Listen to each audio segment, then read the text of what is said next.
قال رسول الله صلى الله عليه وسلم ইয়াকুলু ইবনু আদম মালি মালি, আদম সন্তান কয় আমার সম্পদ আমার সম্পদ।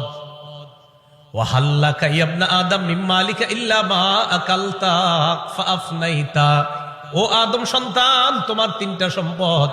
এক নাম্বার সম্পদ যা খাইলা, খাওয়ার পর শেষ করলা, পিছনের রাস্তা দিয়ে বের করলা, এটা তোমার এক নাম্বার সম্পদ। যা খাইছেন এটাই সম্পদ, এটাই তো সম্পদ।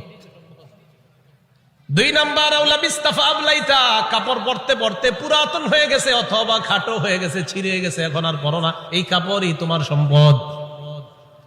তিন নাম্বার আও তাসাদদাকতা ফাআমজাইতা, সদকা করতে করতে কিছু সম্পদ তুমি কমিয়েছিলা, তোমার মনে হচ্ছে তোমার সম্পদ কমে গেছে, আমি নবী বলে গেলাম তোমার এই সম্পদটা কমে নাই, এটাও তোমার সম্পদ, মরণের পর আল্লাহর কাছে পেয়ে যাইবা।